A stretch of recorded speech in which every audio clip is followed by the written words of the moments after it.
আমাকে লিঙ্গ ছাড়া সিংহ বলা হয় কেন কমেন্টে? আমি কি গলায় দড়ি দিয়ে মারা যাবো নাকি? আমি ভাই আর নিতে পারছি না। আমার কমেন্ট বক্সে এসে অনেক মানুষ নিন্দা করে আমি নাকি ইসলাম হয়ে গেছি। আমার সমাজে কোনো দাম নাই।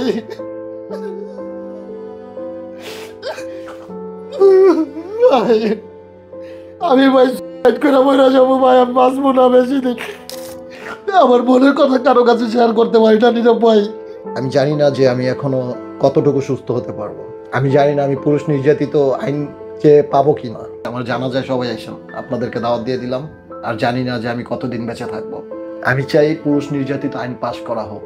যেই কেসটা হইলো এবং যে ঘটনাটা হইলো, এইটা সর্বোচ্চ শাস্তি আসলে কি হবে বা কি হওয়া উচিত? আপনি ওই বাসাতে রেগুলার ভিত্তিতে বন্দি থাকতেছেন, আপনাকে আটকাই রেখে যাচ্ছে, অথচ আপনি একটা শক্ত সামর্থ্য পুরুষ। আপনি ডিভোর্সটাও তো দিতে পারতেন তার কাছ থেকে বাঁচার জন্য। আমি অনেকবার চলে গেছি, চলে যাওয়াতে সে বলছে ডিভোর্স দিলে আমি জানি যে বাংলাদেশ আইন 5 লক্ষ টাকা যে কাবিনটা হয়েছে সেই কাবিনের টাকাটা দিতে হবে। ওই মুহূর্তে আমার কাছে কোনো টাকাই ছিল না। কোর্টে নারী শিশু মামলাটা এমন হয়ে গেছে, বিচারক জানতেছে যে এই মামলাটা মিথ্যা, কিন্তু ওই যে নারী তার সাবমিশনের জন্য কোর্ট চাইলেও তাকে জাজমেন্ট দিতে পারতেছে না। সঠিক, কোর্টেরও হাত পা বাঁধা। একদম সঠিক বলছেন। কোর্ট রয়েছে, যদি এই নারীর বিরুদ্ধে কোনো রায় দিয়ে দেয়, ওই নারী কি করবে? তাদের সংগঠন এটা সেটা নিয়ে দেশকে একটা আনস্টেবলের মধ্যে ফেলে দিবে। আজকে সাকিব ভাইয়ের সাথে যা হয়েছে তা যদি একটা মেয়ের সাথে হইতো, আমি নিশ্চিত ওই লোকটা তখন ফাঁসি হয়ে যেত। আমি প্রায় 12 বছর হয়ে গেল পুরুষ অধিকার এবং পুরুষ নির্যাতন নিয়ে কাজ করছি। যখন আমি শুরু করেছিলাম তখন প্রত্যেকটা মানুষ হেসেছে এবং আমাকে নিয়ে হেসেছে, আমার এই আন্দোলনটা নিয়ে হেসেছে, মানুষ অনেক কিছু বলেছে। কিন্তু প্রত্যেকটা দিন যাচ্ছে এবং এখন একটু একটু করে মানুষ বুঝতে পারছে কেন এই কথাগুলো তুলেছিলাম, কেন আমি মনে করি যে একটা পশু, একটা পাখি, একটা নারী, একটা শিশু এবং একটা পুরুষকে সমানভাবে আইনের সহায়তা দেওয়া দরকার। শুধু নারী এবং শিশুদেরকে একটা বিশেষ সুবিধা দিয়ে অন্য সবাইকে আলাদা করে ফেলা, এই একচোখে আইন, এর আমি বিপক্ষে। এবং এইরকমই ঘটনা আমি দেখি যখন সাকিব ভাই, আপনাদের পরিচিত মানুষটা, জুনিয়র সাকিব নামে পরিচিত, তিনি জীবন দিয়ে এর একটা বড় উদাহরণ হয়ে গেলেন। এবং তারপরেও বিচার কতটুকু পাবেন আমি জানি না, কিন্তু যেই চর্চাটা শুরু হয়েছে সেটা খুবই ভয়ঙ্কর। এবং সাকিব ভাই আজকে আমাদের সাথে তার আইনজীবী। সাকিব ভাই, প্রথমত আমি জানি না হোয়াট শুড টু সে। এত বড় একটা অ্যাক্সিডেন্ট একটা মানুষের জীবনে ঘটা, মানসিকভাবে শারীরিকভাবে যেই অপূরণীয় ক্ষতি আপনার হলো, সাকিব ভাই, আমি একদম শুরুটা জায়গায় ধরতে চাই। এই যে এত বড় একটা নাটক, জীবন্ত নাটকের চেয়েও নাটকীয় এইরকম ঘটনা আপনার সাথে ঘটলো, আপনি আগে একবারও টের পাইছিলেন যে এত কিছু আপনার সাথে হইতে পারে?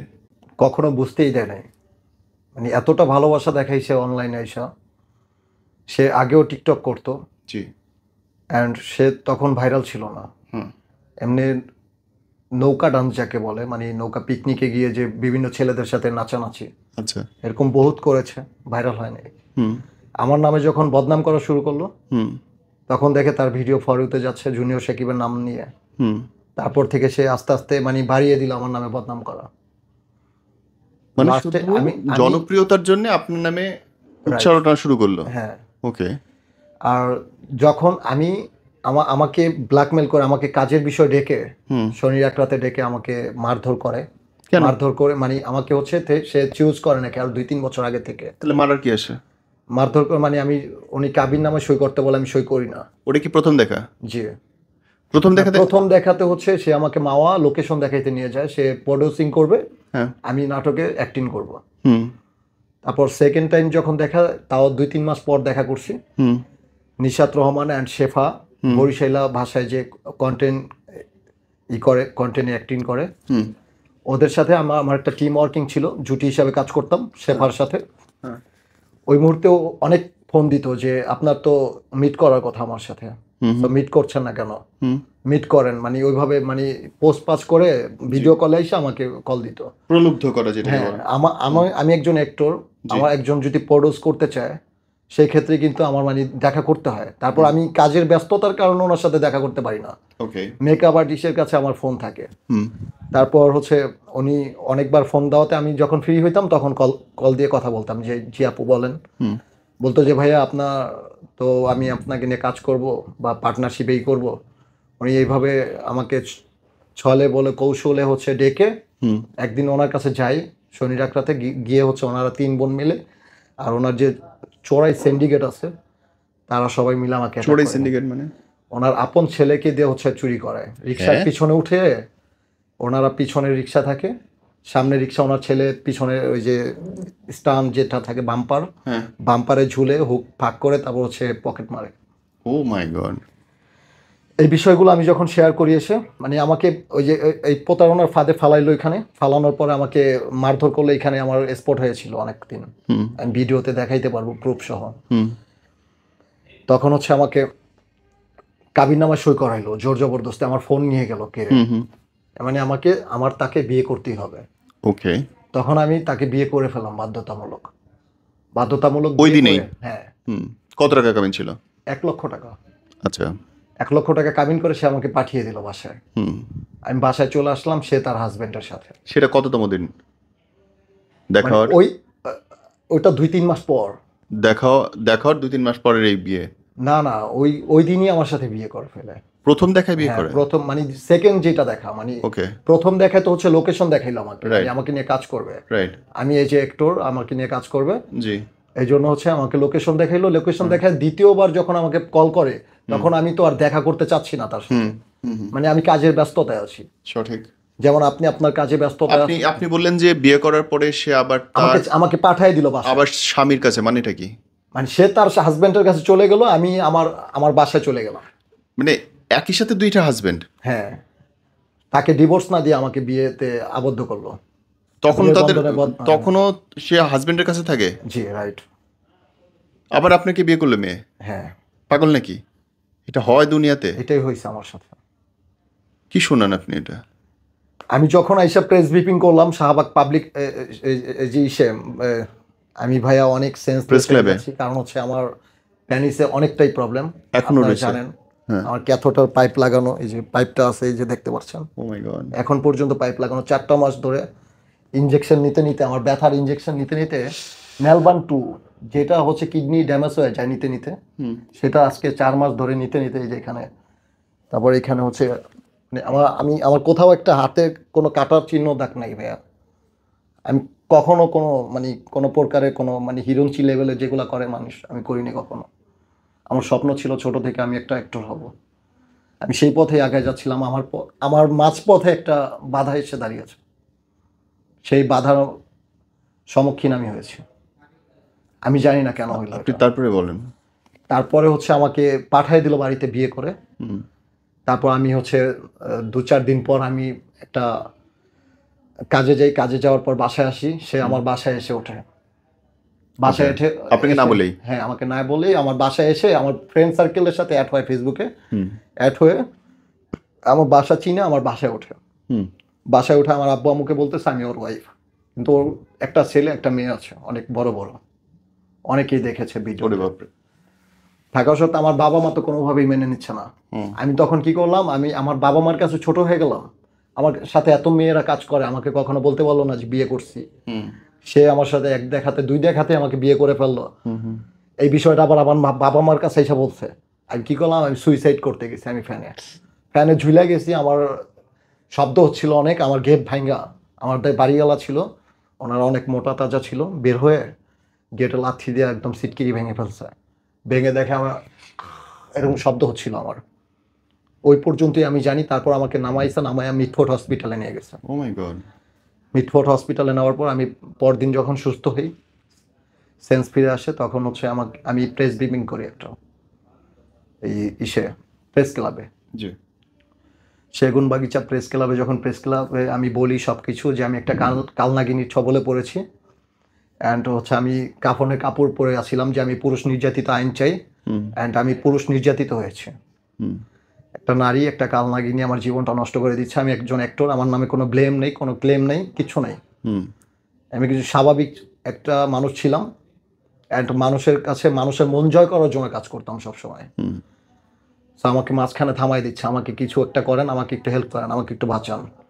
তার 2-3 মাস পর আইসা ওর মেয়েকে নিয়ে, আমি ওর কাছে যাই না। তারপর না যাওয়ার পর ও আমাদের গ্রামে যায় আমাকে নিয়ে আসার জন্য, মাদারীপুরে। আচ্ছা। মাদারীপুরে নিয়ে আসার পরে আমি তো আসি না, আমার বাপ চাচা যারা আছে গ্রাম অঞ্চলের লোকজন তো বোঝেনি যে ও বিবাহিত, ওর বাচ্চা কাচ্চা আছে, কথা শোনাবে কেন দিব আমার ছেলেকে।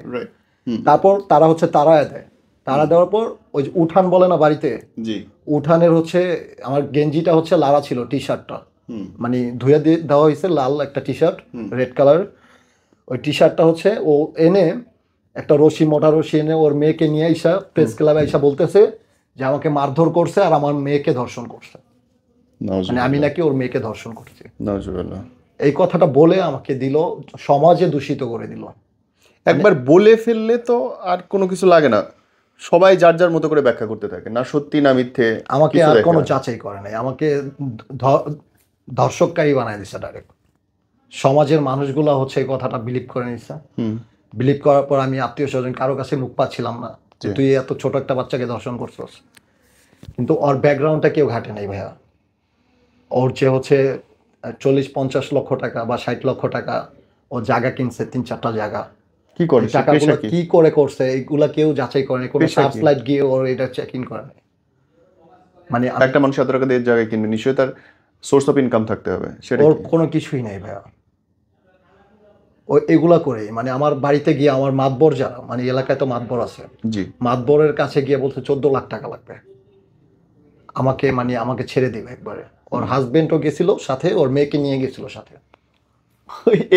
একটা হাজবেন্ড যাইতেছে, জি, আমার আরেকটা হাজবেন্ডের বাড়িতে মানে টাকা দাবি করার জন্য, কাবিননামার দেনমোহরের টাকা, দেনমোহর থেকে ডাবল, লীলা খেলা নাকি, বিডাবল টাকা দাবি করছে আমার কাছে।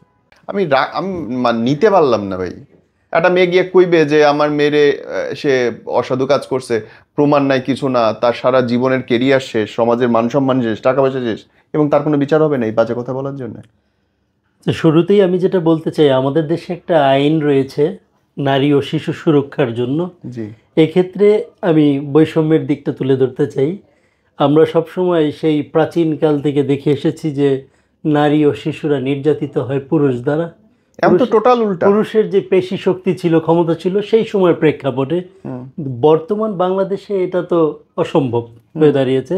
তাই আমার মনে হয়, আমি একজন আইনজীবী হিসাবে আইনের দিক থেকে আমি যেই দৃষ্টিভঙ্গি থেকে যদি বলতে চাই, তাহলে 100% এই মুহূর্তে একেবারে 50-50 হয়ে গিয়েছে পুরুষ নির্যাতন এবং নারী। আপনি আইনজীবী হিসেবে কোনোদিন প্রতিবাদ করছেন, কোনোদিন রুল চাইছেন সরকারের কাছে, সুপ্রিম কোর্টে? ধন্যবাদ এমন প্রশ্ন করার জন্য। আমরা এই মুহূর্তে যে পরিস্থিতিতে পড়েছি, আমার কাছে প্রচুর পরিমাণ মানুষের ফোন মেসেজ এসেছে যে বাংলাদেশ পুরুষ জাতীয় ফাউন্ডেশন আছে, সেখান থেকে আমার কাছে অনুরোধ এসেছে যে ভাই করেছেন কিনা, ইয়েস অর নো বলেন। না, আমি এই মুহূর্তে তাইলে আপনার কিসের এই হামদর্দি? এই হামদর্দি দিয়ে তো লাভ নেই ভাই। আমি দেখতেছি তুমি পারতেছো না, আমি মনে করি তোমার উচিত, কিন্তু আমি করলাম না কিছু। আপনি তো হাত উঠে বসে আছেন, আপনি চাইলেই একদিন লাগবে, আপনি একটা ফর্ম ফিল আপ করবেন, যাবেন, চাইবেন যে এর সমতা চাই। যে আমরা এই ব্যাপারে আমাদের সিনিয়ররা কিন্তু কোর্টে অলরেডি একটা আবেদন করেছে। বাংলাদেশের সুশীল সমাজ সম্পর্কে আমার অতি ন্যাক্কারজনক ধারণা। প্রত্যেকে তেলবাজ, প্রত্যেকে সুবিধাবাদী, আজকে লাল হইলে লাল, পরদিন কালো হইলে কালো। আমাদের অধিকাংশ মানুষের ইয়েদের সিনিয়রদের সম্পর্কে কোনো সুবিধাবাদী ধারণার বাইরে কোনো ধারণা নাই। তাই তো দেখতেছি 5 তারিখের আগে একরকম, 5 তারিখের পরে একরকম। আপনি নিশ্চিত থাকেন কালকের পরে আরেক রকম হবে। এটাই বাংলাদেশে সব চেঞ্জ তো নতুনরা করতেছে, কেন আপনি না, কেন আর 10 জন মানুষ না? জি, আপনি নিজে মানে আপনার পর্যন্ত আসতে হবে যে আমার বউ যখন মারবে তারপরে কি আমি দৌড়বো? না না, সেরকম না। আমার মনে হয় আমরা সমাজে কোনো অবক্ষয় দেখা মাত্রই আইনজীবীদের হাতে তো সবচেয়ে বেশি ক্ষমতা, নিজ জায়গা থেকে রুখে দাঁড়ানো উচিত, তাই না? আপনি যেটা বলছিলেন যে এই ব্যাপারে আমরা সরকারের কাছে চাচ্ছি কিনা বা আইনের কাছে চাচ্ছি কিনা, আমি দেখি না প্রক্রিয়াধীন কোথায় আছে সেটা জানতে চাচ্ছেন। এই ব্যাপারে আমি একটা বলি, এই পুরুষ নির্যাতন আইনটা সুশীল সমাজের কাছে একটা হাস্যকর প্রোডাক্ট হয়ে গেছে। আমি যদি এখন আমার পাশে যিনি বসে আছেন, সমাজের জুনিয়র সাকিব নাম খ্যাত ব্যক্তি, উনি মানুষকে বিনোদন দেওয়ার চেষ্টা করে, এটি কোনো অপরাধ নয়। উনি কিন্তু দেশের কোনো এক শ্রেণীর মানুষকে সেবা দিয়ে যাচ্ছে, অবশ্যই ওয়ান কাইন্ড অফ সার্ভিস। তো পরিচিত মানুষ, সে কিছুই না করুক, সে একটা সাধারণ মানুষ হোক, সে তো তারপরে তার কিছু করার চেষ্টা করছে, তাই না, মানুষের জন্য। এখন উনি একটা মেয়ের কাছে নির্যাতিত হবে, তাও বাংলাদেশে, যে আর ওই মেয়েটা সুবিধা নিবে। ইভেন কিছুদিন আগে আমি জানি ওই মেয়েটা একটা মামলায় ওকে জেলও খাটানো হয়েছে, একটা মামলা দিয়ে ওকে জেল খাটানো হয়েছে। আবার ওকেই বলেছে যদি তুমি আমার মন মতো চলো, আমার কথা মতো চলো, তাহলে আমি তোমাকে জামিনে আনবো। Very good. দেখেন আদালতের সিস্টেমটা কি, মেয়ে যখন চাইলো তখন ওর জামিন হইলো, মেয়ে যতক্ষণ চাচ্ছিল না আদালতও আমাদের মতো আইনজীবীদের কোনো সাবমিশন শুনছিল না। আমরা অনেকভাবে সাবমিশন করি। আদালতের হাত পা তো বাঁধা যতক্ষণ পর্যন্ত না আইন ঠিক হবে, কাগজের বাইরে তো আদালত যাইতে পারবে না। নারী শিশু নির্যাতন দমনের আইনের ক্ষেত্রে কি জানেন, অল ওভার জাজমেন্টটা মেয়েই দেয়, বিচারক এজ এ কাঠের পুতুল ধরে নিতে পারে, কাগজের বাইরে তো বিচারক যাইতে পারবে না। বিচারক বলতেছে না না, কাগজের বাইরেও যদি যান আপনি, অল ওভার সব এভিডেন্স আপনি কোর্টে প্রেরণ করেন, পত্রপত্রিকা টেলিভিশন খেপে যাবে, নারীদের শেষ করে ফেলাইলো, নারী নির্যাতন করে দেশে কিছু থাকলো না। আমাদের কোর্টের একটা কিছু হিস্টোরি আপনাকে জানাই, সেটা হচ্ছে কোর্টে নারী শিশু মামলাটা এমন হয়ে গেছে, বিচারক জানতেছে যে এই মামলাটা মিথ্যা, কিন্তু ওই যে নারী তার সাবমিশনের জন্য কোর্ট চাইলেও তাকে জাজমেন্ট দিতে পারতেছে না। সঠিক, কোর্টেরও হাত পা বাঁধা। একদম সঠিক বলছেন। কোর্ট রয়েছে, যদি এই নারীর বিরুদ্ধে কোনো রায় দিয়ে দেয়, ওই নারী কি করবে, তাদের সংগঠন এটা সেটা নিয়ে দেশকে একটা আনস্টেবলের মধ্যে ফেলে। আজকে সাকিব ভাইয়ের সাথে যা হয়েছে তা যদি একটা মেয়ের সাথে হইতো, আমি নিশ্চিত ওই লোকটা তখন ফাঁসি হয়ে যাইতো।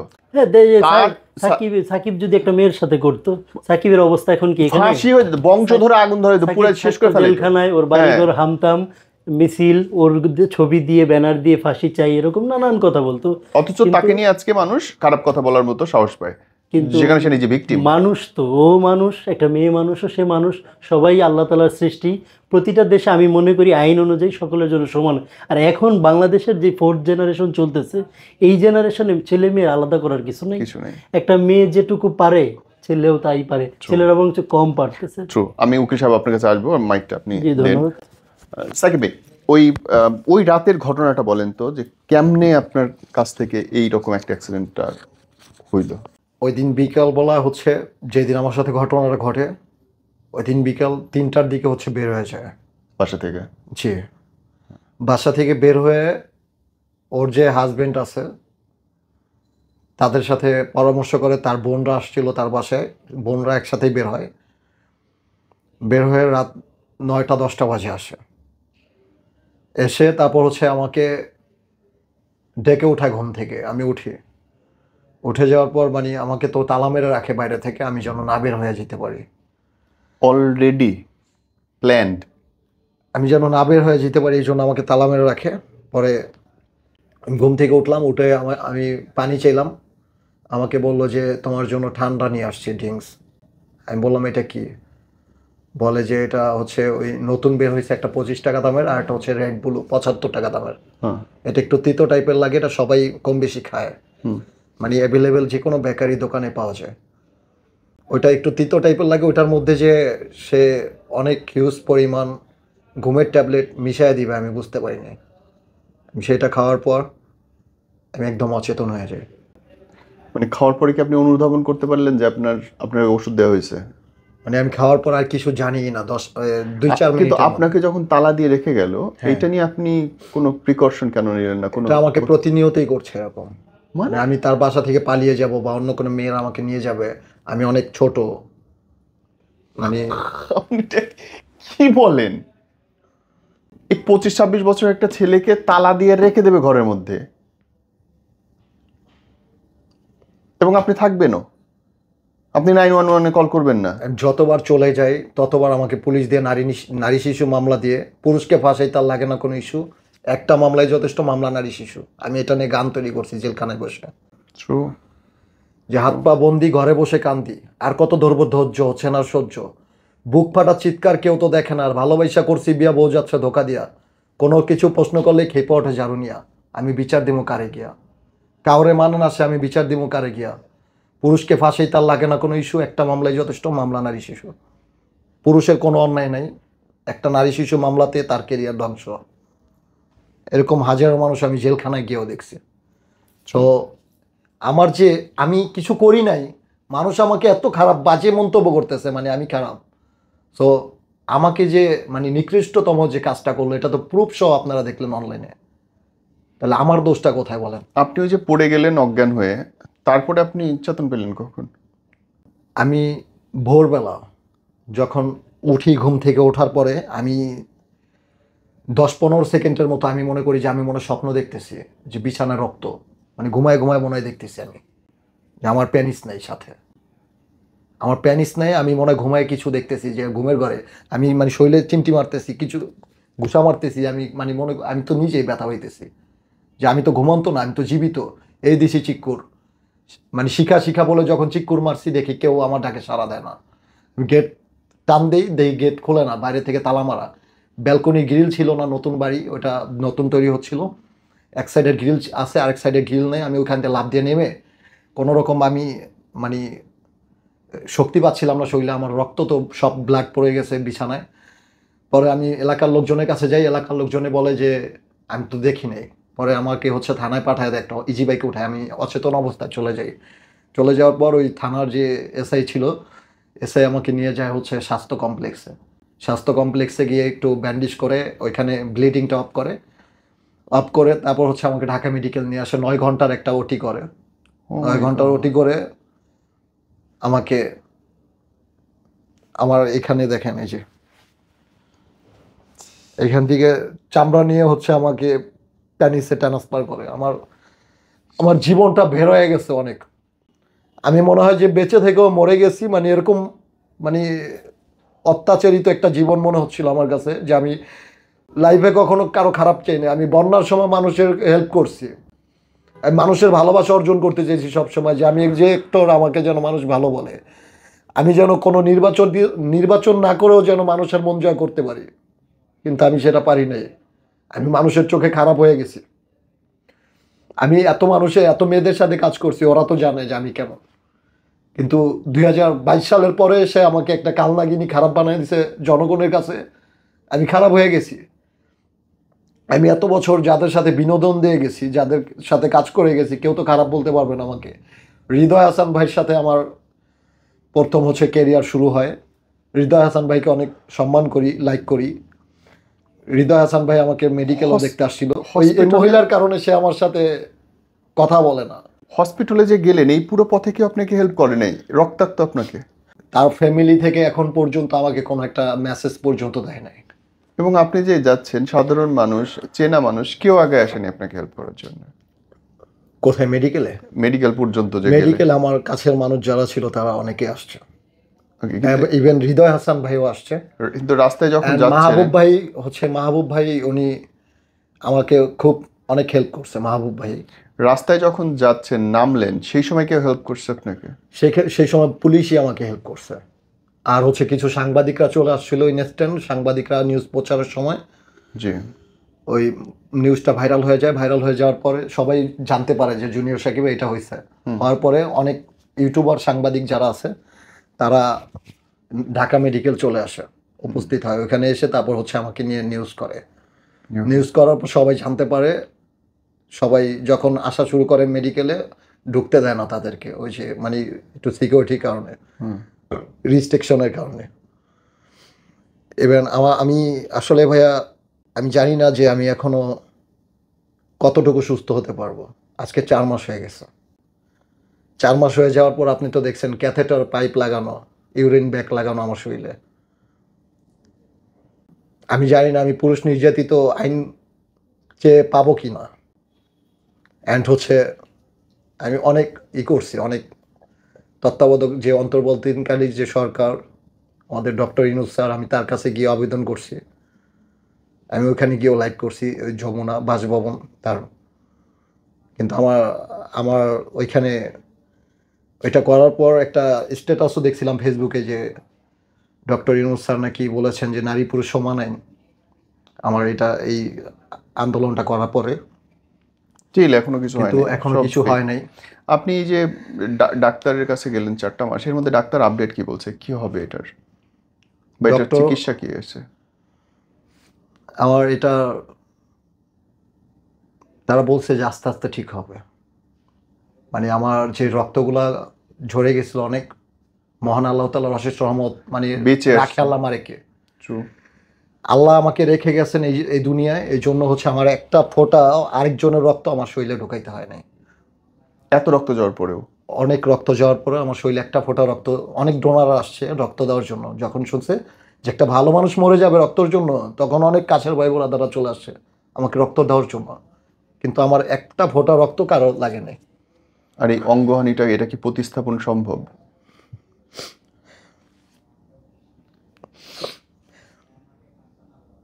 এটা কি বলছে, সম্ভব নাকি সম্ভব না?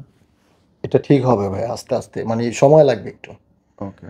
আমার এই যে আরেকটা অপারেশন আছে রোজ রবিবার, নভেম্বরের রবিবার আর কি। জি। নভেম্বর মাসে, যে এটা তো নভেম্বর মাস না, রবিবার আগামীকাল আমার হচ্ছে অ্যাডমিট হইতে হবে হসপিটালে।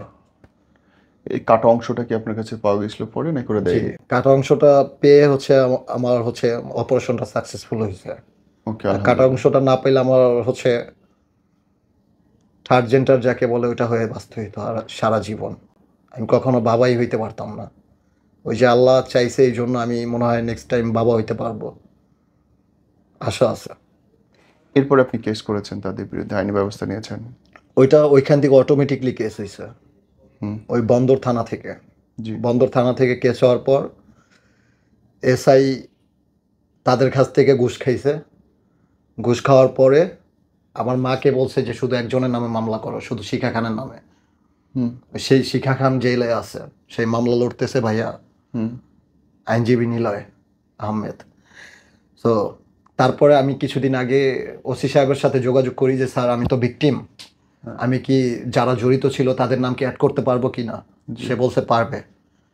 পারার পর আমি আরও যারা জড়িত ছিল, যারা ইনস্ট্যান্ট ছিল এখানে, যাদেরকে আমি দেখছি নিজের চোখে, তাদের নামে, তার বোনরা, তারপর তার হাজব্যান্ড, ওদের নামে আমি ওই যে কি যেন বলে ওইটা করে আসছি, যে মানে তদন্তর যেটা। ওকে, তদন্তের আবেদন করেছেন মানে জিটি না, যেটা। আচ্ছা, আমাকে এইটা বলেন তো ভাইয়া, যে উনার বাসায় উনি আপনাকে তথ্য প্রদান যেটা বলে, যে ভিকটিমের যে তথ্য প্রদানটা, যে ঘটনাটা ঘটছে, জি জি জি, এটা তথ্য প্রদানে আমি তাদের নাম দিয়েছি। এই তথ্যটা বলেন যে আপনি ওই বাসাতে রেগুলার ভিত্তিতে বন্দি থাকতেছেন, আপনাকে আটকাই রেখে যাচ্ছে, অথচ আপনি একটা শক্ত সামর্থ্য পুরুষ, আপনি ডিভোর্সটাও তো দিতে পারতেন তার কাছ থেকে বাঁচার জন্য। আমি অনেকবার চলে গেছি, চলে যাওয়াতে সে বলছে ডিভোর্স দিলে, আমি জানি যে বাংলাদেশ আইনে 5 লক্ষ টাকা যে কাবিনটা হয়েছে, সেই কাবিনের টাকাটা দিতে হবে। ওই মুহূর্তে আমার কাছে কোনো টাকাই ছিল না, যার কারণে আমি ওই কাবিন দেওয়ার যে দুঃসাহসিকতা এটা দেখাইতে পারিনি। তারপর আমি মানে গ্রামে চলে যাই, মানে আমি তো তার সাথে বিয়েই তো হয় না, এটা আমি কাজীদের সাথে আলাপ আলোচনা, অ্যাডভোকেটের সাথে আলাপ আলোচনা করছি, বিয়েই হয় না। তাহলে বন্দি থাকতেছেন কেন? আমি চলে গেছি গ্রামে, আমাকে নারী নির্যাতন মামলা দিয়ে আমাকে ধরে নিয়ে আসছে গ্রাম থেকে। মাদারীপুরের একটা ভিডিও ফুটেজ ভাইরাল হয়েছিল গত বছর, যে আমাকে নিয়ে যাচ্ছে, আমার মাও সামনে দিয়ে যাচ্ছে, এটা আমাকে মাদারীপুর কোর্টে উঠাচ্ছে। আবার বলতেছে এই যে নসুকে ধরছি, আবার যেন ছাড়াইতে পারি, দোয়া করেন। মানে তার সাথে আপোষ হইলে সে ছাড়াইতে পারবে, মানে এরকম আমি একটা খেলনা পুতুল হয়ে গেছি তার সাথে। আপনাকে যে ধরলো, ধরার পরে আপনার কাছে যখন প্রপোজাল দিল যে আমার কথা মানলে ছাড়িয়ে দিব, তারপর আপনি ছাড়লেন। ছাড়ার পরে আপনি তাইলে কেন ডিভোর্স দিলেন না? মানে সে তো আমাকে হচ্ছে ছাড়বে না, আমি ডিভোর্স দিলে বেরোইলেন, মানে আমি ডিভোর্স দিলেও সে ছাড়বে না, এই হুমকিটা দিছিল আমাকে। আমি তো তখন এত কিছু বুঝি না, আমার এই 27 মাত্র, আমার 98 সালে জন্ম। বিপদে না পড়লে বুঝেন। আইনজীবী সাহেব আপনার কাছে আসতে চাই, যে যেই কেসটা হইলো এবং যে ঘটনাটা হইলো, এইটা সর্বোচ্চ শাস্তি আসলে কি হবে বা কি হওয়া উচিত? এই যে সাকিবের সাথে যে ঘটনাটা ঘটেছে, এই মামলাটি হচ্ছে একটি অঙ্গহানির মামলায় পড়েছে, যদিও এর মার্ডার হওয়ার কথা না। হ্যাঁ, সেটা তো আছেই, স্পেসিফিকলি কোনো আইন কিন্তু ওইভাবে নাই বাংলাদেশে, যে পুরুষ অঙ্গ কর্তনের কি আইন, কি শাস্তি, তেমন কিছু নাই। বইয়ে বলা আছে, প্যানেল কোডে 1860-এ বলা আছে যে 320, 326, 307 এই 3টা ধারায় এই ধরনের ঘটনায় মামলা গ্রহণ করতে পারে। 7 বছরের জেল হয় বোধহয় এটাতে না? সর্বোচ্চ শাস্তি 10 বছর, সব মিলিয়ে। মানে 326 হচ্ছে অঙ্গহানি, আর 320-এ বলা হচ্ছে স্পেসিফিকলি পুরুষত্বহীন করা কাউকে। জি, সেক্ষেত্রে তো আমরা এটাই বুঝি, পুরুষত্বহীন। আর 307 হচ্ছে অ্যাটেম্প টু মার্ডার, হত্যার উদ্দেশ্যে আঘাত। আমি বলবো যে এই শিখা একটি পরিকল্পিতভাবে দীর্ঘদিন ধরে, ওর সাথে যখন বোঝাপড়া হচ্ছিল না, ও যখন ওর পোষ মানছিল না, ও চাচ্ছিল যে ওকে পোষা বিড়ালের মতো করে রাখবে, ওর যে ফেমাসিটি আছে, পরিচিতি আছে, সেটাকে কাজে লাগিয়ে এই শিখা খান সমাজে ভাইরাল হবে, বা ওর এই ভাইরালটাকে অন্যদিকে ব্যবহার করবে অবৈধ পথে। যেহেতু শিখা খানের আয় রোজগারের প্রাথমিক লেভেলটাই হচ্ছে অবৈধ পথ, এবং যেটা জুনিয়র সাকিব বলছিলেন যে তার সন্তানরা আছে চুরি করে রাস্তায় বিভিন্ন জায়গায়, এগুলো কিন্তু সে শেল্টার দেয়। সাপোর্ট দেয়, কেউ কোথাও আটকে গেলে রাজনৈতিক ব্যক্তিদের যে সহযোগিতা সেটা নিত, অবৈধভাবে তাদেরকে বিভিন্ন সেবা দিয়ে থাকতো। আমরা জানি শিক্ষার সম্পর্কে আমরা বিভিন্ন তথ্য নিয়েছি, এই জন্য আইনজীবী হিসাবে মামলা নেওয়ার পর আমাদের কাজ এটাকে নিজেদের দিক থেকে একটু ইনভেস্টিগেট করা, যে আসলে আমি যে পক্ষে লড়ছি কতটা সত্য। তো সেই জায়গা থেকে আমি ইনভেস্টিগেট করে দেখেছি শিখা খান সামাজিকভাবে একজন মাদক ব্যবসার বলতে পারেন ইন্টারনাল গডফাদার ওই এলাকার, এবং তার কাছে অনেক পুরুষরাও এসে বসে থাকতে হইতো। তার অত্যাচারী যে একটা রূপ আছে আলাদা, যেটা রাতে দেখা যেত, দিনের বেলায় সে সেজে গুজে ওকে কথিত স্বামী বানিয়ে ঘুরে বেড়াতো, মানুষের সম্মান নিতে চাইতো যে জুনিয়র সাকিব আমার হাজবেন্ড। এক্ষেত্রে সহজ টার্গেট, তার যে আরো পিছনের যে বদনামগুলো আছে সেটা কিন্তু মানুষ মুছে যেত।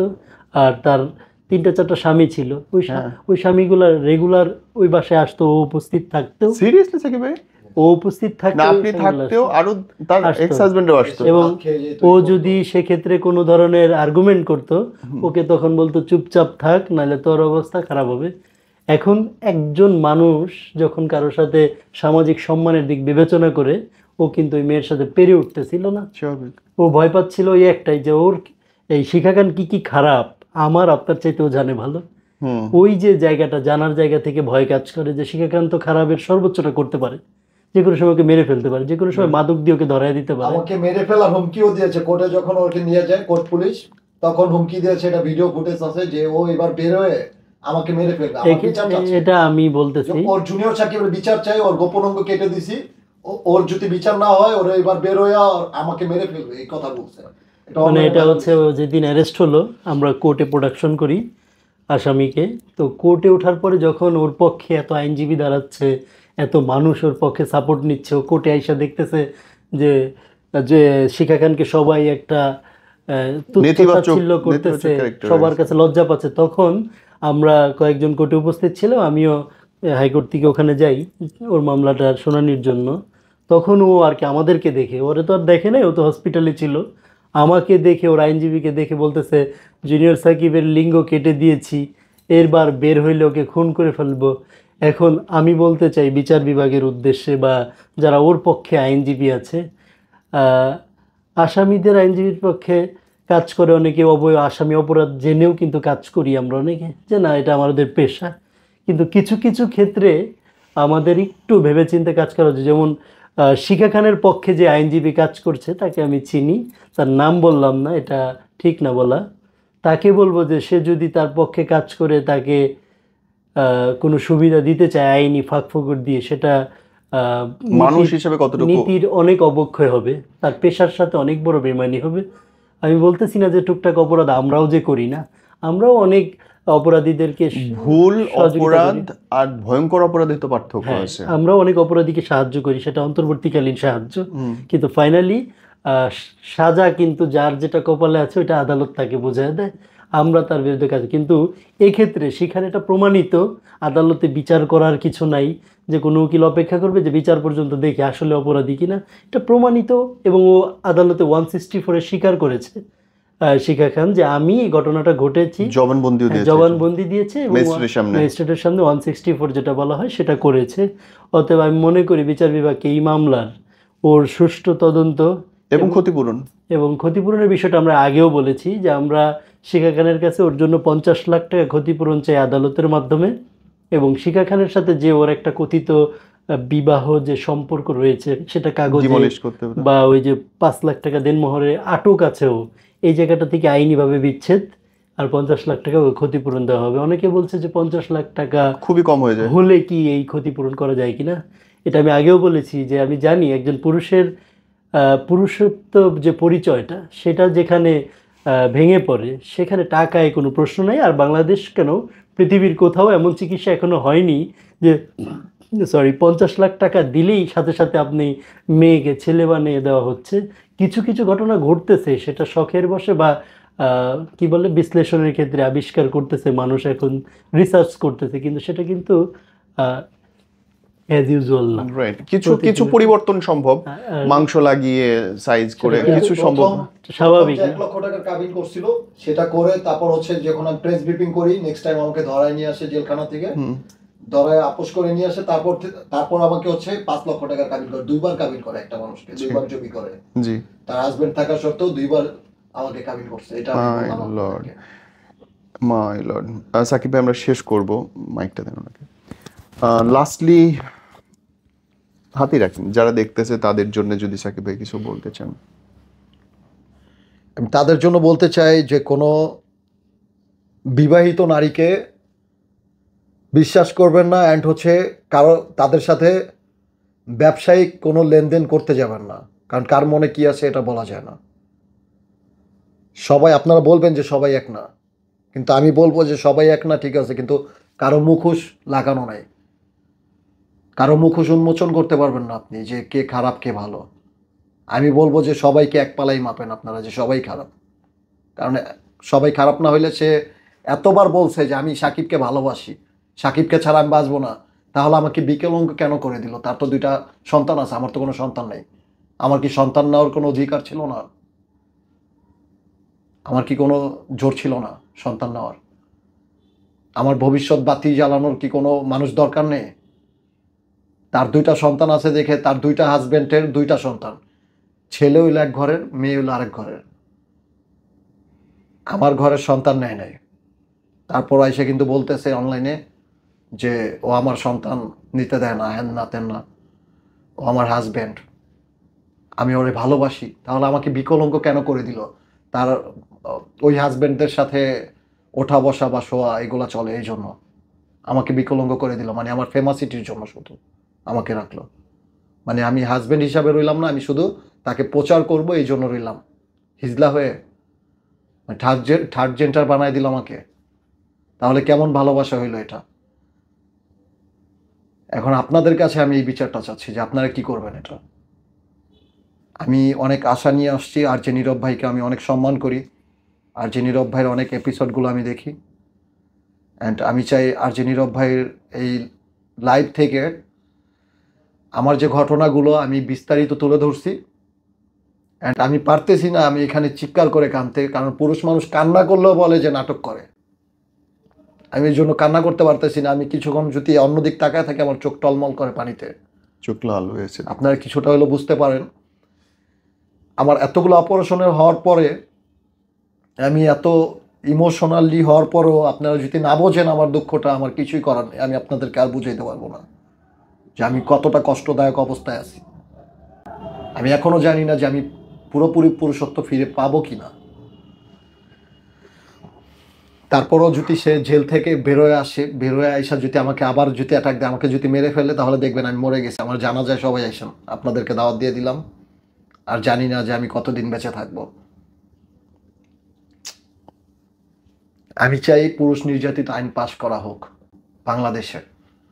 নারী নির্যাতন যেমন পাশ করা হয়েছে, এই নারী নির্যাতন মামলা দেখিয়ে কত নারীরা কোটিপতি হচ্ছে আপনারা জানেন। কত মানুষকে ব্ল্যাকমেল, কত বিজনেসম্যানকে ব্ল্যাকমেল করে কোটি কোটি টাকা হাতায় নিতেছে।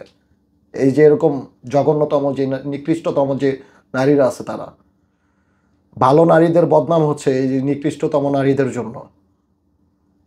আমি বুঝাইতে পারবো না। আমি আমার যেটা পার্সোনাল যে ইউটিউব চ্যানেলটা অফিসিয়াল অ্যান্ড ফেসবুক পেজ, আমি একটা পর্ব দিয়েছিলাম যে আমার সাথে কি ঘটনাটা ঘটছে, কি খাওয়ায় আমাকে অজ্ঞান করছিল, এই বিষয়টা আমি জাস্ট তুলে ধরছিলাম যে ব্যালকনিতে আমি বের হয়ে যাই। আমি পরবর্তীতে আমি চাইছিলাম যে আরও পর্ব বের করব। ভাইয়ার এখানে তো গল্পটা বলেই দিলাম।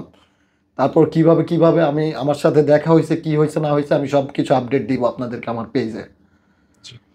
আমি আপনাদের মাঝে থাকতে চাই।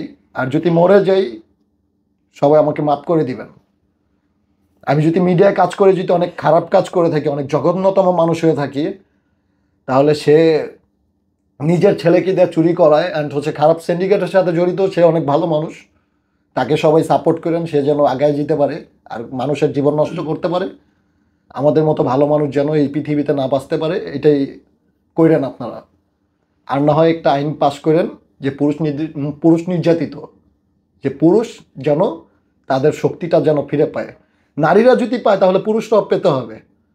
একতরফা কখনো আইন হয় না। আমাদের বাংলাদেশে কেন একতরফা আইন আমি এটাই জানি না। আর না হয় আমার মতো মানুষকে, আমার মতো একটা ইয়াং জেনারেশনকে আজকে কাঁদতে হইতো না হসপিটালের বেডে বসা। আমার মার হাজারি করতে হইতো না হসপিটালের বেডে বৈশা। আমার মার ধক ফাইটা গেছে চিল্লাইতে চিল্লাইতে। আমি আমার ফ্যামিলির বড় ছেলে, আমার বংশের বড় ছেলে, আমি ব্যাপারী বাড়ির বড় ছেলে। আমার বাড়ি মাদারীপুর, নয়াকান্দি, বাজিতপুর, সমাদদার কেন্দ্র ইউনিয়ন। আবার পুরো গোষ্ঠীর মধ্যে আমি বড় ছেলে, কিন্তু আমার বংশে বাতি জ্বালাইতে পারবো কিনা আমি সেটা জানি না। আমার ভিতরেও কষ্ট হয়ে বুকটা ফাইটা যেতেছে। আমি দেখছিলাম সাকিব ভাইয়ের ওই পাশটাতে ইউরিনের ব্যাগটা ঝুলতেছে। আমি দেখেন এখনো 4 মাস, আজকে 4 মান্থ, এখন আমার ইউরিন ব্যাগটা খোলা হয় নাই, কারণ আমি তো সুস্থ হই নাই। আগামীকাল আমি অ্যাডমিট হব হসপিটালে। আমি জানি না কতটুকু সুস্থ হব। তো পুরোপুরিটাই ডক্টররা জানে। আমি ইন্ডিয়া দেশের বাইরে যেতে দিয়েছিলাম, ডক্টররা বলছে যে আমরাই পারবো, মানে বাংলাদেশের ডক্টররা পারবে। আমি ইন্ডিয়া যেতে চাইছিলাম, কিন্তু তারা যাইতে দেয় নাই, বলছে যে আমরাই পারবো। ভোট মিটিং বসাইছে আসাদুজ্জামান স্যার, পুরো হসপিটালের ডিরেক্টর আসাদুজ্জামান স্যার, অ্যান্ড হচ্ছে বিধান স্যার সার্জারি ইউনিটের। আমি সাকিব একটা মানুষ না, শুধু সাকিব পুরুষদের প্রতিনিধি। একটা মানুষের জীবনে অনেক ভুল থাকতে পারে, অনেক দোষ থাকতে পারে, মেনে নিলাম। সেটার বিচার কি আপনি নিজে ছুরি হাতে করবেন? আইন কিসের, সংবিধান কিসের, কোনটা ভুল কোনটা অপরাধ, এইটাই আমরা এখন পর্যন্ত আইডেন্টিফাই করতে পারি না। আজকে সাকিবের জায়গায় একটা মেয়ে হলে আমি নিশ্চিত দ্রুত বিচার আইনে এতক্ষণে বিচার হয়ে যেত এবং এরকম কাণ্ড আর হইতই না কোনোদিন। সাকিব শুধু একজন পুরুষ, পুরুষ বলে জন্মাইছে, এটা তার দোষ। আমি পুরুষ, এটা আমার দোষ। আমার নামে সহজেই খারাপ কথা বলা যায়, শালা লুচ্চার, শালা বাটপার, কোনো বিচার নেই। যে কোনো পুরুষের নামে 10টা খারাপ কথা বলে যাবেন, কেউ তাকাইতেও যাবে না, প্রমাণও খুঁজবে না, সবাই বিচার করে ফেলবে। আমি কি 2-4টা ছেলে মেয়ে রাইখা আমি কি ওরে বিয়ে করছিলাম? না ও 2টা মেয়ে ছেলে রাইখা আমাকে বিয়ে করছে? তাহলে কে খারাপ আপনারা বলেন? আমি তো 2টা সন্তান, আমার তো একটা সন্তানও নাই, আমাকে বিকলাঙ্গ করা হয়েছে। আর তো 2টা ছেলে মেয়ে, 2 সংসারে, তাহলে সে ভালো কোথাকার হয়? মানুষ না তো, অতি মানব সে, তার কোনো দোষ হইতে পারে না, সে শিশুর মতো নিষ্পাপ। আমি যদি 2 ঘরের 2টা সন্তান রেখে যদি তারা বিয়ে করতাম, আপনারা বলতে পারতেন যে শালা লুচ্চা, খারাপ। আমাকে লিঙ্গ ছাড়া সিংহ বলা হয় কেন কমেন্টে? আমি কি গলায় দড়ি দিয়ে মারা যাবো নাকি? আমি তো কারো 10-20 লাখ টাকা মাইরা খাই নাই, এরকম কোনো রিপোর্ট নাই। কোনো আইনজীবী আছে, এরা বিশ্লেষণ করে দেখুক না আমি কতটুকু ভালো কতটুকু খারাপ। আমার গ্রামে গিয়ে দেখুক আমার কতটুকু খারাপ বদনাম আছে।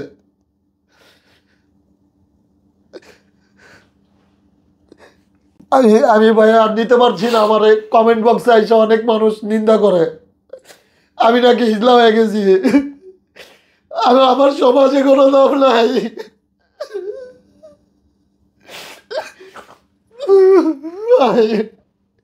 আমি ভাই সুইসাইড করে মরে যাবো ভাই, আমি বাঁচবো না বেশি দিন। আমি অনেকগুলা সুই নিতে নিতে আমার অপারেশন করতে করতে আমার অবস্থা খারাপ হয়ে গেছে। আমি আর নিতে পারতেছি না ভাই। আমি আমার ফ্যামিলির জন্য কিছু করতে চাইছিলাম, কিন্তু আমাকে থামাই দিয়েছে মাঝপথে। আমার সাথে যারা ইউটিউবার তারা অনেক ভালো পজিশনে চলে গেছে,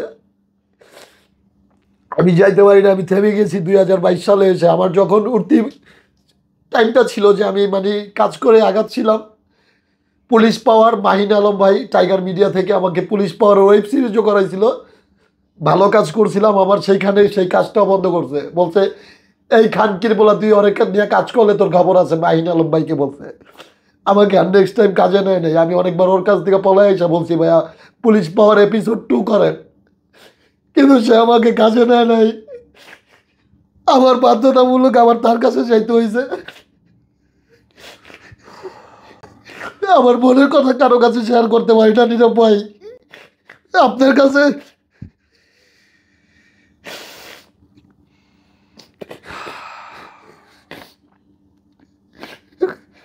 আজকে একটা হাজবেন্ড তার ওয়াইফের পাশে রাত্রে ঘুমাইতে ভয় পায়, আমার এই ইসলামকে আমার লিঙ্গ ছাড়া সিংহ মানে আমি কমেন্টগুলো দেখতে দেখতে আমার সুইসাইড করতে ইচ্ছা করে ভাই। আল্লাহর কসম, আমার মা বাবার কসম, আমি এক করে মিথ্যা কথা বলতেছি না। আমি যেন কালকে অপারেশনে যে বইরা যাই, আমার আর বাঁচতে ইচ্ছা করে না এই দুনিয়ায়। আমি যতদিন বাঁচা থাকবো আমার মা বাবার জন্য আমি কিছু করে দিতে চাই। আমার আর সন্তানেরও দরকার নাই। কেউ আমার যে আমাকে যা বইলা শান্তি মান আপনারা বলেন, এই ভিডিওর মাধ্যমে দেখা যদি আপনার মনে হয় যে না আপনার একটা ভাইয়ের এরকম একটা বিপদ হয়েছে, আপনি ওই ভাইটাকে কমেন্ট করতেছেন, করেন ভাই, আমার কিচ্ছু আসে যায় না।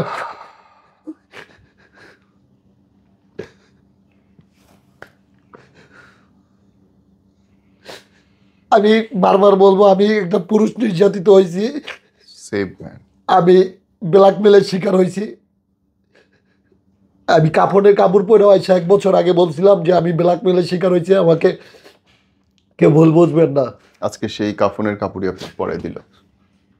আমি মরে গেছি 4 মাস আগে, গত 9 জুলাই রাতে আমি মারা গেছি। আমি মনে করি আমাকে আল্লাহ বাঁচায় রাখছে, আমাকে আল্লাহ ভালোবাসে, আল্লাহ ছাড়া কেউ ভালোবাসে না। মানে আল্লাহ ছাড়া আর আমার মা বাপ ছাড়া কেউ ভালোবাসে না।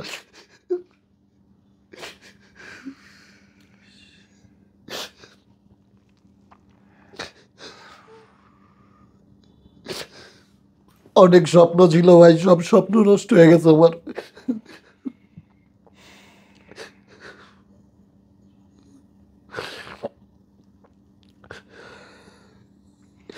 আমি চাই আমার যে বিপদটা হয়েছে, আমার এই বিপদের মাধ্যমে যেন আমার আরো 10টা ভাই বেঁচে যায়, তাদের সাথে যেন এরকম ঘটনা না হয়। আর অনেক নারীরা বলছে, আমি শুনছি অনেক ভাইরা আমাকে কল দিয়ে বলছে যে আপনার এই শিকার যদি শাস্তি না হয়, আমাদেরকে হুমকি দেয় যে দেখালে আর কি শাস্তি হয়, আর যদি শাস্তি না হয় 6-7 মাস জেল খাটা লাগলে আমি তোরটা কাইটা দিব, কাইটা দেওয়া আমি জেল খাটবো 6-7 মাস।